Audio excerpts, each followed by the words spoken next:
so I actually can't remember what slide's up next, so I'm going to hit the button and then go from there. Cool.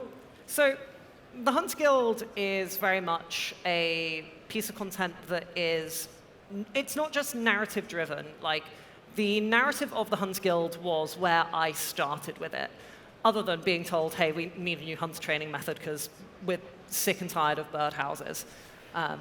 You know, I got shown the stats on where hunter XP comes from, and I had nightmares about it because of birdhouses. But the narrative was the core of the Hunter Guild.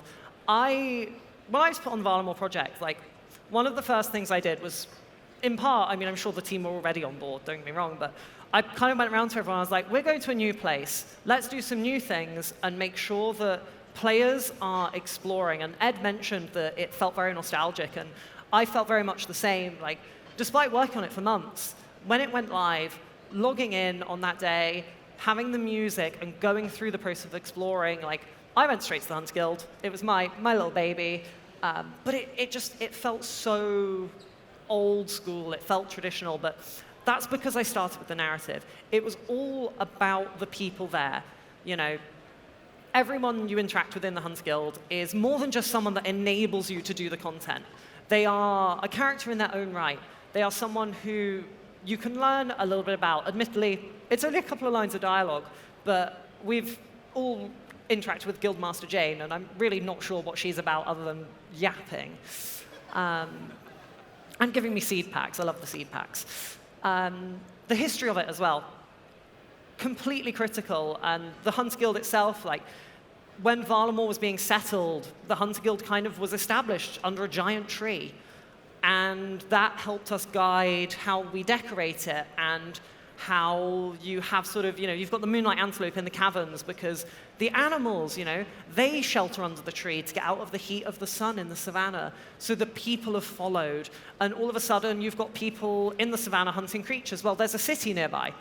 You know, the city needs supplies. What about meat? What about furs?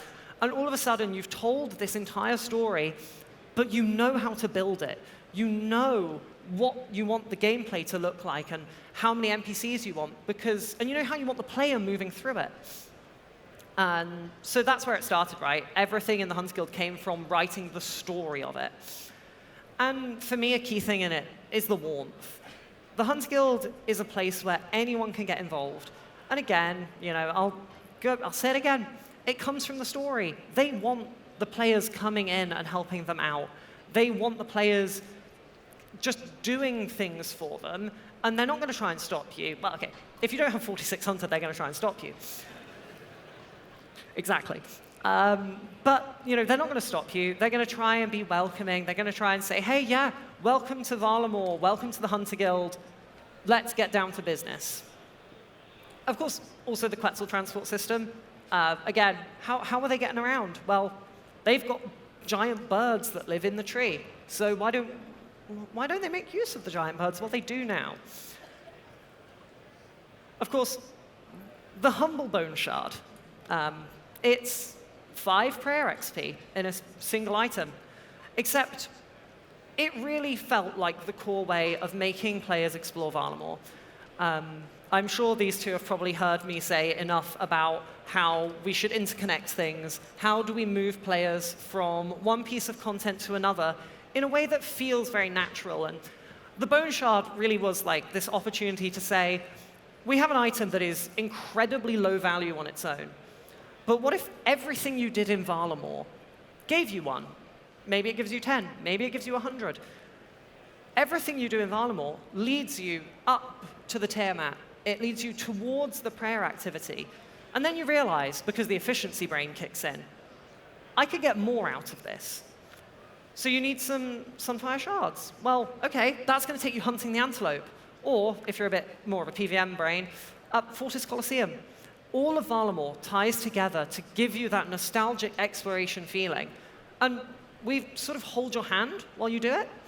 And this all comes from, we had some long discussions, and I'll be going into it in the Old School Narrative Continued panel a bit later, just to, you know, advertise that. But we actually had some quite long discussions on how the Pericans, especially, are Roman-inspired. And we talked a lot about what are, like, we have a prayer activity that we need. And what did the Romans do with bodies, and how did they show their sort of faith and their devotion to their gods? So we got libation, and then we went from libation, and we were like, okay, how are we giving players things to sort of sacrifice in the libation? And yet again, we told the story to design the content. And then we used the content to kind of handhold you throughout the entirety of Varlamore, the Shining... Was it the Shining Dawn? No, that's the final one. Shining Kingdom. I think, as well, it's important to sort of see the bigger picture of, like, it was very early on. I think we were discussing the Worm Agility course, and you were like, oh, it'd be cool if you could, like, get some bone shards off of it. Yeah. And something started to, like, apparate in our heads of, like, what is Varlamore about? If you've spoken to the Varlamoreans, most of them are crazy about Ralos. Every single one of them is, like, wanting to live a glorious life so they can live by Ralos' tenets. And so we're like, okay, religion, important part of Varlamore. Also, we have this giant Tiamat on the top of a mountain. It's, like, sort of geographically important. So it just kind of makes sense that everything that you do in Varlamore, like the Varlamorean people, ends with you worshipping Ralos, like all of the things that you do there. And so, yeah, we just started discussing, like, what's stopping us from making all of the things that we do bone-themed. Perilous Moons drop some bones. The mining method becomes a bone mining method, so on and so forth. And I think that's, like, part of the beauty of it, is that it ties very well into the sort of feel of Varlamore, where even if you're not reading, even if you're not chatting to random NPCs and reading a dialogue about Ralos, you're still actually taking part in the story of Varlamore through the content, which I think is the Humble Bone Shard's greatest achievement. It's, I like the little guys. I think they're important. But yeah, no, we Varlamore especially, like, it's something where we have an incredibly strong narrative foundation, and that has enabled us all as designers to try and innovate in ways that I feel like there are times that you look at different bits of Old School and, like, Varlamore has done some things really different. And that, I think, comes from the hours that we spend talking about the narrative and talk about all these little things that, you know, we're not having an NPC explain necessarily in a single go, welcome to Varlamore, we like Ralos, we kind of like Ranul, and if you go up that mountain there, you can pray to them. None of that. But we're aware of that. We've documented it. We've done all that work, and it's smooth sailing-ish to get it all in game. I think the comparison is Varlamore to the original launch of Zaya, and I'm hoping that you may have noticed a small, subtle difference between the two launches. Varlamore's not square. When it.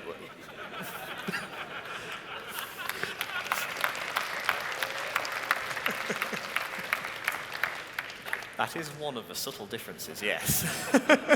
Very subtle.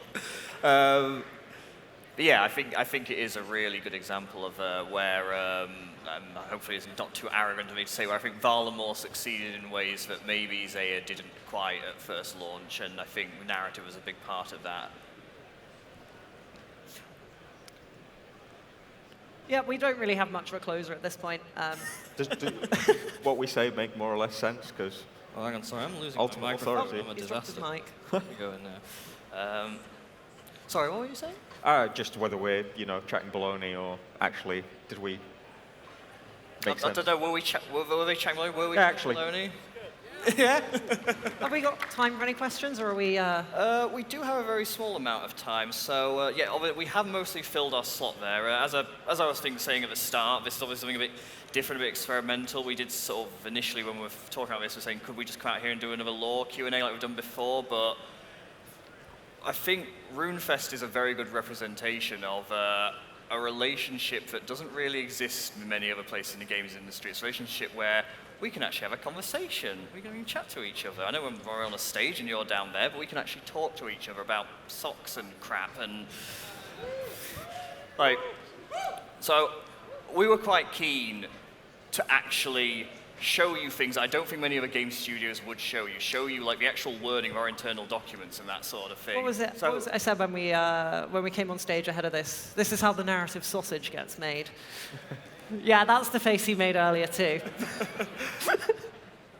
On that note, we're very keen to hear your feedback. We're very keen to hear it both from a narrative direction and on this sort of thing in general. Like, do you find it interesting for us to come up here and talk about our process behind the scenes? Would you rather us do the lore panel?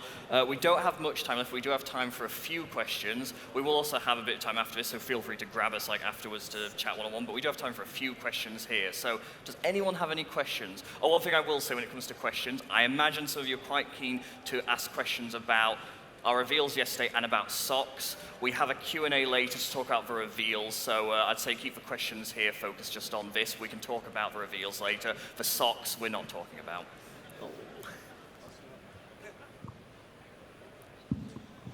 Thank you. We do love your quests, and we do want to see more. But guys, when you decide what to develop and what to put into production, where do quests and narrative compare to other updates? So,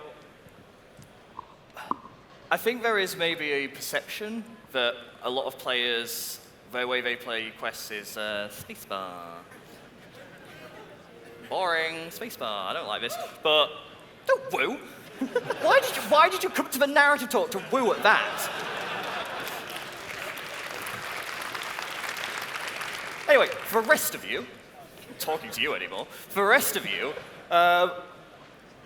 when we do surveys and things like that, what we see time and time is actually quests are one of the most popular things that we do. You guys, you love the quests, and we love the quests. So we, and I hope it is starting to show, we have been trying to really prioritize our narrative a bit more in the past few years. It's been a long journey. Like, when I first joined Jagex, we'd only done one quest, Monkey Madness 2, and at the time we were sort of saying, we're going to do another one of those. Like, the idea of actually having a dedicated narrative designers and doing that sort of thing was completely alien, but we are now moving to a point where last year we delivered, I think, 12 quests. You know, we averaged one quest a month. That's absolutely insane. Like, we are starting to really try and focus on this a bit more, and as obviously you saw the announcement yesterday, we're continuing old storylines, we're finishing off a vampire storyline. Like, quests are really important to us, they're really important to you.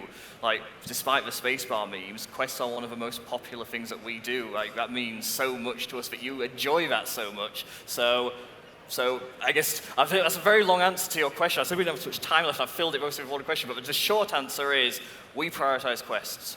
Like, all the way at the top. They go at the same level as things like new bosses and that sort of thing, but quests are up there.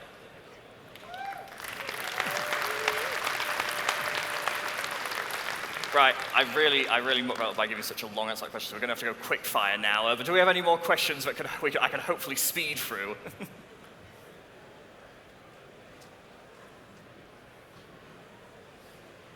So you said you value consistency as well as familiarity. Do you think there's old content that doesn't feel as consistent as the new one, and would you want to change that despite of it feeling familiar by now? Do you guys have any thoughts? Yeah. I think we're all thinking the same thing. Starts with an R. Can we shout at the same time? 3, 2, 1. Rat catchers. Yeah, I mean, it just doesn't fit. It's like a theater play being played in a video game. The characters have asides. That's not a thing we do. We can't read NPCs' minds. Why do we do this stuff? It's very strange. It's not consistent.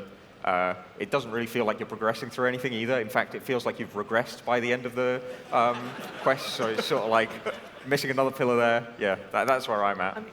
Are you sure? Because I'm pretty sure we perfected stealth in video games with rat catchers. Yeah. I mean, it at least could the not have been gameplay better. was impeccable.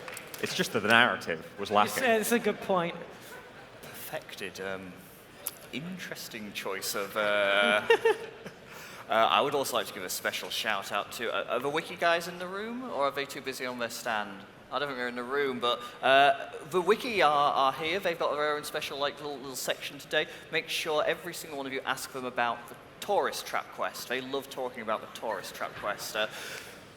Wow, we really failed at a quick-fire answer there. Anyway, so I guess we also didn't really answer the question, but it's a delicate balance to hit when it comes to old stuff. Like, nostalgia is essential to what we do, and again, I said earlier, nostalgia is actually far more about feelings, it's about your emotion, and as weird as it sounds, like the emotion that you feel when you fall off the handholds for the 10th time in Morning's End Part 2, I suppose that technically counts as nostalgia. So where do we draw the line? I think the sort of place we've sort of settled on is that when it comes to like older content, is that much like we improve older content, but we'll put out a poll and we'll like say, oh, we're going to improve X mini game. Like we can do that with quests. We absolutely can go back to quests. We can tidy them up. We can improve old stuff. We can address certain issues like the rat catchers, and it is about, as we do so, making sure that we still follow the narrative direction, that all those rules are still kept and that sort of thing, that it's the same way we talk about like identity of a world and that sort of thing. The identity of a quest can't be lost if we make changes to it. Apart from rat catchers, we can delete that one. I'm going to say, I mean, the rat catcher's identity is it's just a bit shit. But I think it's important we keep that though. You know, you've got to have a few bad quests because then you get to do all the good new quests. The contrast. The contrast, exactly. Your journey has to have some lows so that it can have some highs. This is not us announcing we're going to make shit quests. We're making rat catchers too. I just realized. Thank you. Right, we did a terrible job quickfire back. We've now both sworn on stage, so we're gonna leave it here, assuming we don't get fired for that, and for God knows what else I've said here about socks or something or other. This is us done, though we're here all day. Again, as I was saying earlier, RuneFest is about us interacting, having conversations. We'd love to talk to you about what we've spoken about here, about all sorts of narrative things. So do feel free to grab any of us afterwards if you see us walking around out in the hall, and we'd love to chat narrative with you. But for now, I think we are done. Oh, I'm too comfortable.